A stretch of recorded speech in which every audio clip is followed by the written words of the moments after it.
From San Diego, California, this is a One Extraordinary Marriage show, where being busy is overdone, romancing is fun, and scheduling sex has taken the guesswork out of wondering when you're going to get some.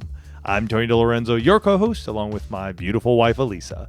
From coast to coast and around the world, thank you for joining us. It's time to talk sex, love, and commitment.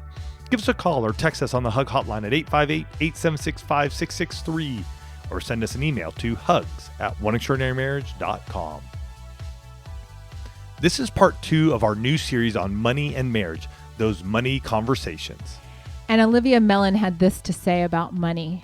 Very simply, she says, almost everyone is uncomfortable talking about money.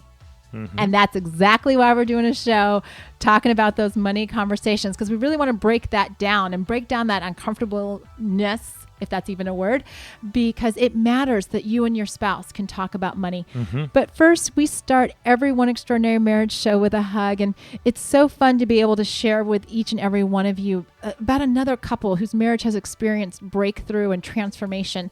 And this week's hug is sponsored by the One Conference being hosted by Journey Church in Kenosha, Wisconsin. And we can't wait to tell you how you can actually participate and be a part of that event a little bit later in the show. This hug comes from an email message we received that says, my wife and I will be celebrating our 15th wedding anniversary this year. Yes. We were able to attend the One Conference at Clearview Baptist Church in Henderson, North Carolina. And that was actually earlier this year. Mm-hmm. And he says, I always thought that we had a good to great marriage. Your conference showed me how much a good to great marriage was missing. Wow. Since the conference, we've had transformation in our marriage. We are communicating much better, and we ensure we have our coffee break every Sunday evening.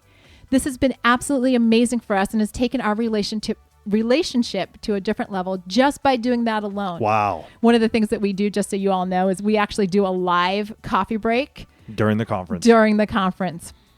He said, I'm so glad to hear that you're coming back to Henderson next year. We will be there in 2020. I'll be doing all that I can to get as many of my friends there. I know we will be back. I remember thinking that this was going to be just another conference. Boy, was I wrong. You're such an amazing couple and team, and I am forever grateful for your love, courage, support, and leadership. Thank you both so much. I also remember Tony saying that he liked fish tacos. I'm unsure if he was joking or not. He's not joking. He's not. I love it.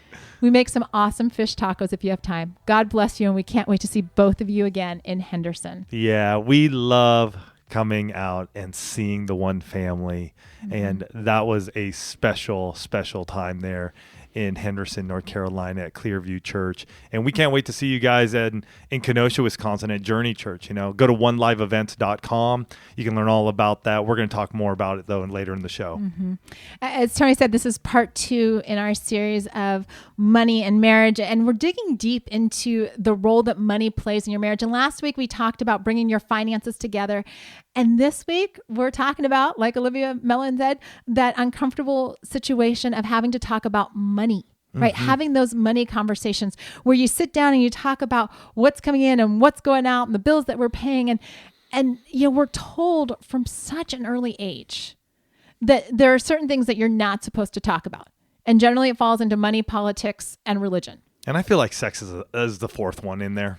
Sex is the fourth one, but I think we're told that by all of our adults. Yes. Like it's easy for them to say money, politics, and religion because they don't even want to say the word sex. Exactly. That's so true. Right. That's why it's the fourth. It's like the unknown fourth. But, I grew up in a home where money was barely talked about. And if it was talked about, it was one of those things where it was the fights about money or about not having enough. It was, having the statements made like, well, what do you think? Money doesn't grow on trees. And there was this whole just this pressure, this kind of yuck feeling around talking about money. It wasn't comfortable. It wasn't something that my parents did willingly. I just remember, there'd be the nights when my dad would be sitting at the table paying the bills. And it was always kind of like an unspoken thing, like don't bother dad when he's paying the bills. Yeah. And in my household, I really don't remember or can really recall my folks talking about money ever.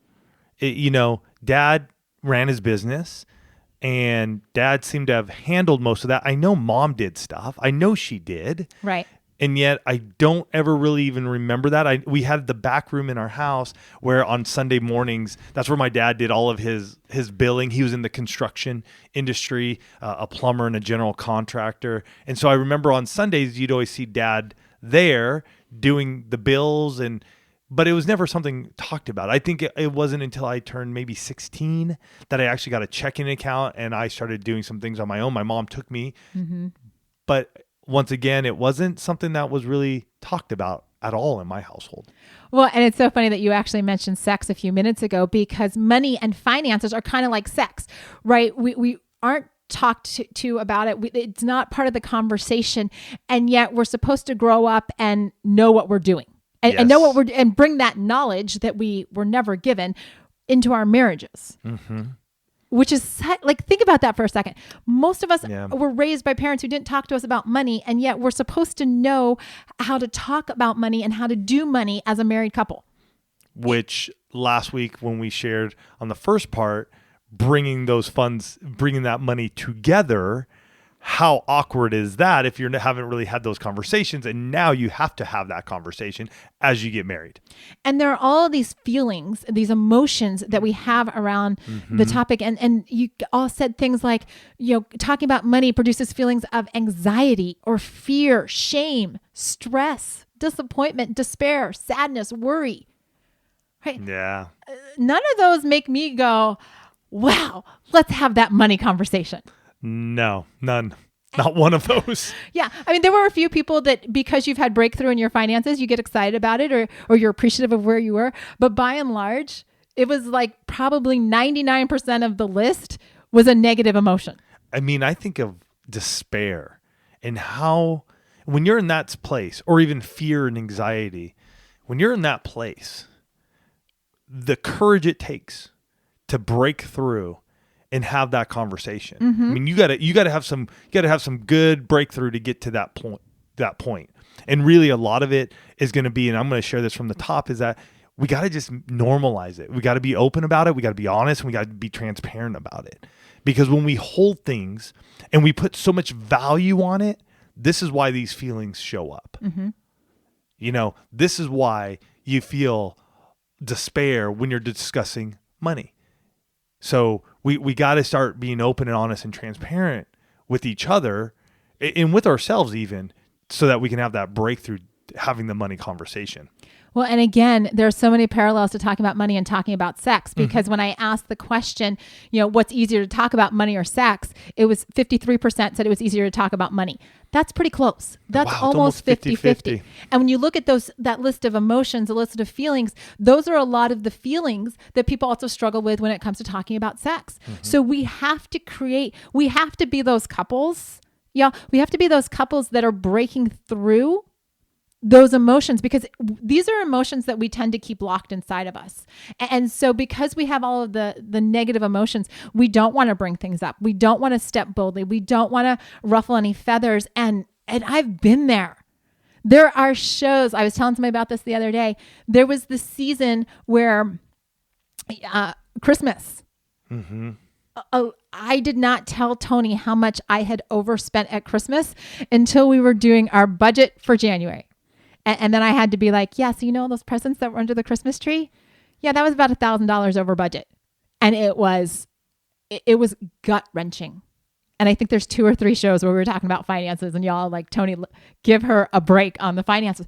But it was hurtful though. From my perspective, it was hurtful. There was trust broken. And in those situations, it takes a bit of time for many of us to work through that. What does this now look like? Because not only are we in the hole financially, there's been an emotional hurt that needs to be healed and not pushed down. And that's where I was even learning how to work through that, because I was such a stuffer at times. I just wanted to shove it aside and not really deal with it.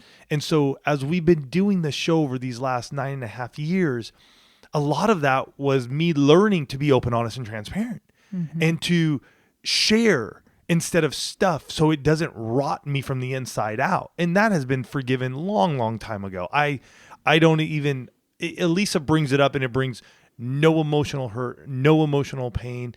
It's not even an inkling, because the forgiveness has already been done and it's sealed, and I've moved on. But maybe for you, you need to start getting there. You need to start working those things out instead of stuffing it down. Well, the reality is that money and the need to talk about it is always going to be a part of your relationship. Yes. Right? You all know how I feel about the words always and never. I feel very comfortable using the word always when it comes to talking about money in your relationship. Even to the point when your spouse passes, money will be there. And I didn't realize this until my dad passed, but it's thinking about funeral. It's thinking about the cost there. It's thinking about life insurance policies, other funds that are available, pensions, all of these things. Even after your spouse passes, money will always be a part of your relationship. And so we have to, it's not even just breaking through those emotions, but it's also like, what are those things that couples need to talk about when it comes to money? What are those conversations that you need to talk about, but you aren't having? You mentioned a couple of them. One is life insurance. And we're going to dig a little bit deeper into life insurance and retirement planning and things like that in a later show. In a future show. Around the series. But you need to talk about debt. I mean, we both brought in debt. I mean, we financed our first year of dating on credit cards, school loans. There were those student loans when we got married, excessive spending. I've already shared my version of that. Credit cards, credit card debt, retirement, tithing, home projects. Like there are all of these things. And I'm telling you, because I did not put this list together. This came from all of you. There are things that your spouse is thinking about and financial conversations that they are wanting to have with you, or maybe it's you wanting to have with your spouse that aren't being talked about because all of those emotions are wrapped up around it. Or maybe they've tried to have the conversation and have been met with anger or tension, or it always disintegrates into an argument. Some of you are wrestling with the fact that you're the stay-at-home parent. And because of that, you don't feel like you've got an equal say in the finances. You don't feel like you can actually participate because you don't make the same amount of money or you don't make money. Some of you have fears of not being heard, of sounding like a nag, of rejection. Some of you simply aren't putting your money conversations on the calendar, so you're struggling with not having the time. And having and I call them money meetings. I coined that phrase a while back with some of my coaching clients. The money meetings are important. You may not have to have a money meeting every week, but you should be having a money meeting at least once a month. And I just want to say something here. One of you may handle all the finances, but if you're not the one that handles the finances, you still have a responsibility to know what's going on financially. Can I share something? And I think you brought up a great point there with a stay-at-home parent. Could be a mom or a dad, depending on your situation. We lived that for quite a bit of time. After our oldest was born, Elisa was a stay-at-home mom for many years and wasn't working at all. And over time, she jumped into some direct sales and did some different deals. And then we started one. And so there's a little overlap, but whatever that may be, for us, we've been there. And so in our book, Connect Like You Did When You First Met, 101 questions, 101 proven questions for couples, we have a whole section on finances. And one of them, as she was sharing that, and I pulled it in, it's question 27. So those of you who have it, go pull this out. If you don't, go to connectlikeyouDid.com and you can pick it up. How would you feel if I made more money than you? Because that's a situation where this is happening. Now, for some, it could be, wow, we're both working. How does that make you feel? For others, I'm working and now you're a stay-at-home parent. How does that make you feel? So we got to get that answered and addressed so we can have that money conversation. And then we have other ones about retirement and others in here, but it's a great way to get the started. And even as you were saying that, the verse that came to mind was two shall become one. Right? When the two of you get married, you have formed a new family unit. That's that oneness, right? And so sometimes there's going to be one person making more than the other. Sometimes there's going to be two of you working and somebody's making more than the other. Sometimes you're going to be in retirement and you guys are, whatever it is. The ultimate goal is to find unity. Right? Money doesn't have to be a weapon in your marriage that you're using to control, or you're using to argue, or you're using to do all of these things, because these money situations aren't going to go away if you simply don't talk about them.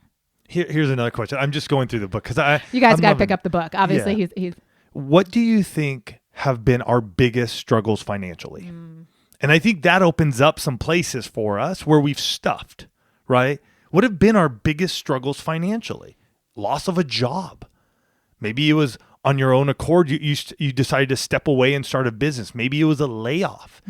Maybe it was the birth of a child that you thought was going to go perfectly fine. And yet now you're in medical debt because your child had to be in NICU for a week or 2 weeks. What is that biggest struggle? Maybe that you've just stuffed aside because you didn't want to talk about money. And now it's the time to start bringing it up. Again, grab the book, connectlikeyouDid.com. You'll love it. Absolutely. And, that ability to talk about money, instead of seeing it as this barrier, as this wall between the two of you, I want to challenge you to think about the fact that it can actually be a tool to grow your marriage. I'll never forget, I was doing a coaching session with a couple, and they were in a place of, we're talking about finances, we're talking about sex, and we're talking about these two things. And they realized that as they were developing this muscle around talking about money, and the ability to talk about any of the intimacies is really about growing a muscle, right? It's kind of this latent thing because most of us aren't raised with it. And so we have to create the muscle. But once they figured out that they could talk about money, it spilled over into these other areas. They were able to talk about their sexual intimacy. They were able to talk about their spiritual. They were able to talk about these different things. Why? Because they focused in one area. And that's why we're doing this whole series around money and marriage, because if you've got those negative emotions and you've had these experiences talking about money, and yet there's all this stuff in your head that you're like, we really need to talk about that. We really need to talk about it. What shifts in your marriage when you develop the ability to have those conversations, when you step out? Maybe at first it feels like you're just dipping your toe into the water to say, okay, I'm just going to talk about this one little area, right? What starts to shift when that courage comes up inside of you? And we want to get into that, but like we said from the top of the show, this week's sponsor is the One Conference being hosted by Journey Church in Kenosha, Wisconsin.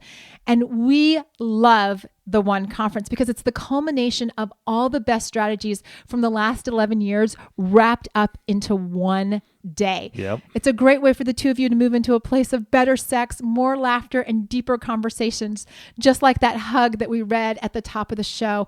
And it's not your typical sit and listen all day, just sit back and, your eyes glaze over and you're all bored out of your mind. It's actually an opportunity for the two of you, because we build couple time into it, time for the two of you to connect about what's going on in your marriage. Every session allows you to do that and have practical, actionable items right there as part of the conference. And we can't wait.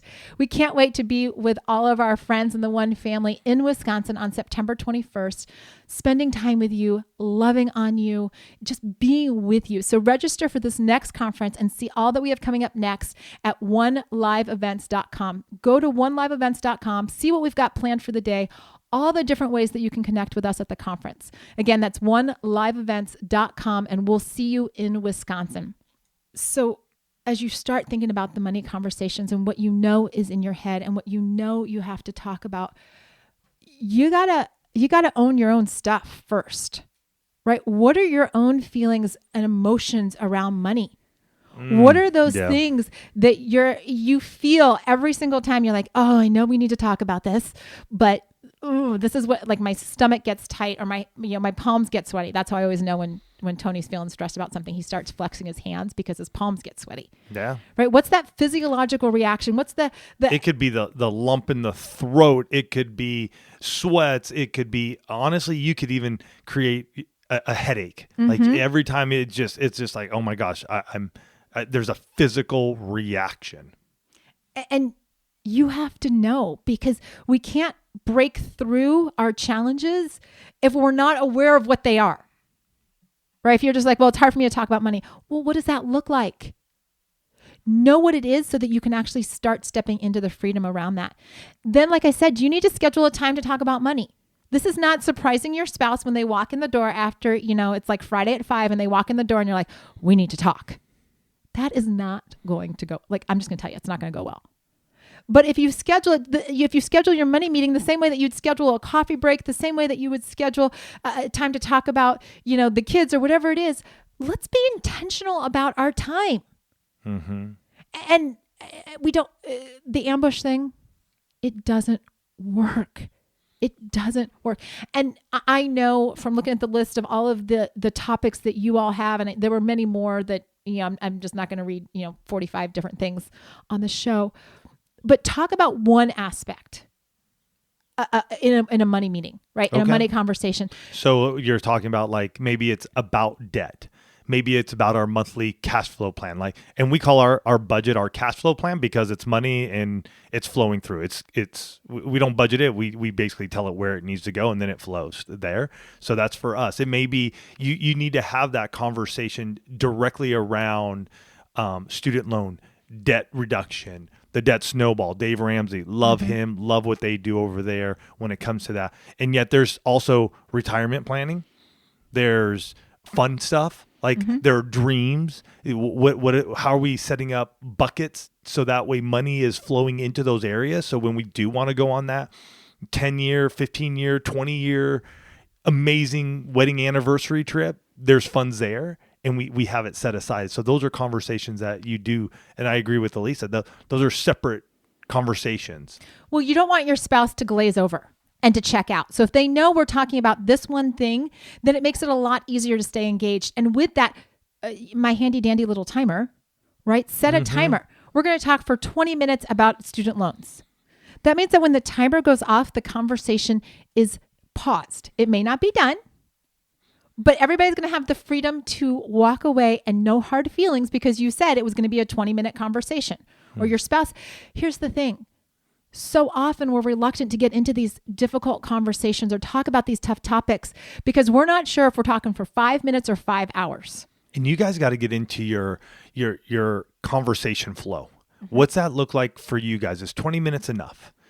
Is it enough to start the conversation, write down some notes, make some mental notes, put some notes into your iPhone or your Android and so you can think about those and then move forward? Is it okay? Here are some questions we need to really start addressing together, and we both need to come back next week and answer these. So it may be even opening it up more inquisitive.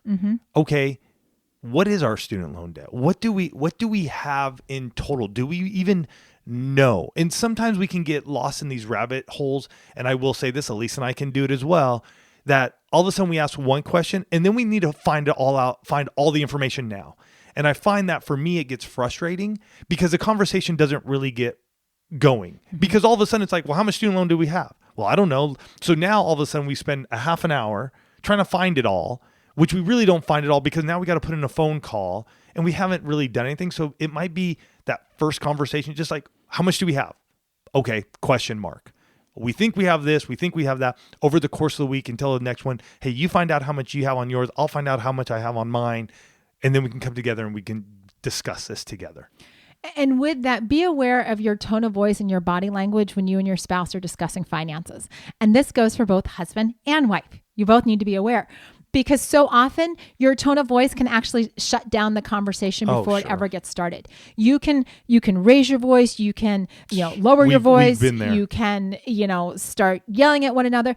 And yet to say, let's stop for a second and realize that you're not fighting each other around this area of finances. I don't care if it's one person's debt and not the other person's debt. I don't care if one person has overspent. The two of you are a team, which means that you both bring strengths to this. But if you can't have the conversation, you can't play team. Think of every sports team that you can. They huddle up. Why do they huddle up? Because it matters that everybody on that team hear what's going on. Mm-hmm. Right? This is not finances. Money in your marriage is not an individual sport. It's a team sport. And so we've got to look at our body language. We've got to look at our tone of voice. We've got to be aware of those things that might shut our spouse down. Because if you shut your spouse down, guess what? They're not going to engage with you. But if you can open up your body language, if you can be aware of your tone of voice and keep it under control, and here's how I know that you all can keep your tone of voice under control, is because if you and I were having a conversation about something that irritated you, you would totally keep your voice under control.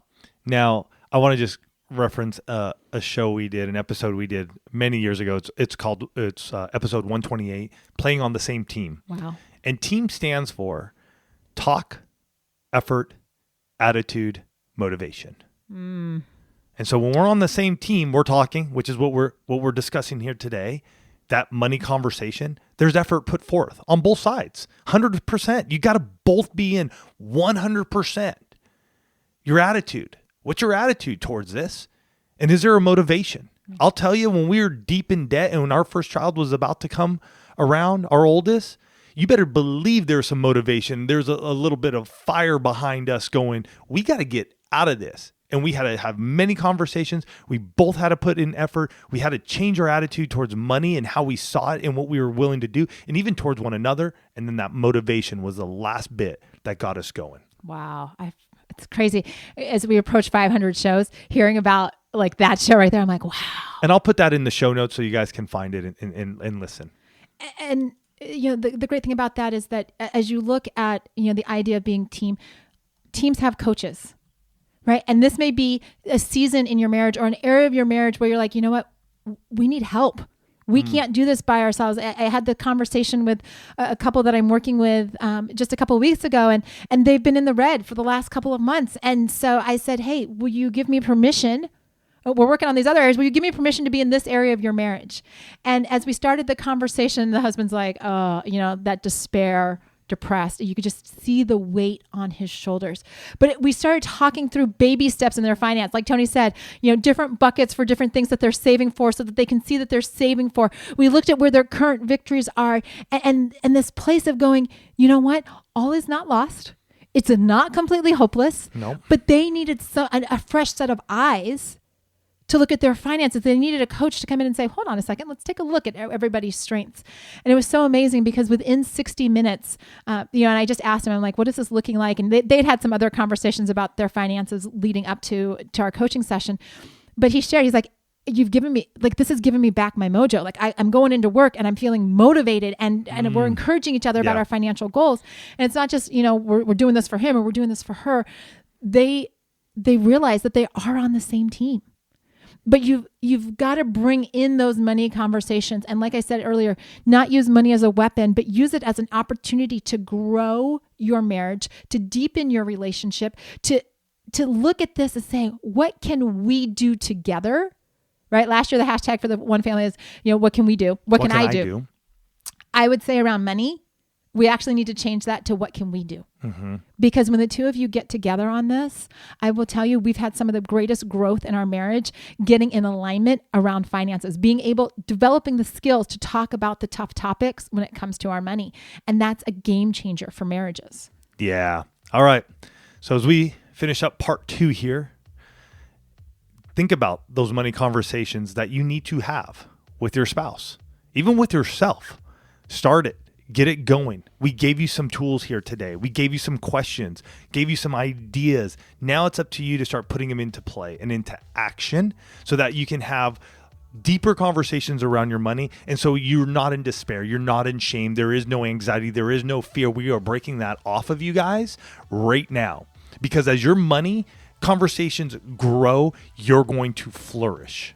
And that's what we want to see happen with you and those in the one family. So let's get after it. Next week, part 3 on money and marriage, we're going to be discussing debt. And we have a story to share, and we're going to help you guys see your debt and how to get out of it so you can continue to have those money conversations that need to happen, but specifically around debt. We love you guys. We're excited to hear what's going to happen in your lives as you take this to heart, as you start diving into your financial intimacy and you see breakthrough happen. You see gains made. You see debt gone. You feel the freedom and the weight lifted from your chest. We love you guys. Have yourselves a fantastic week, and we'll catch you next week. Love you guys.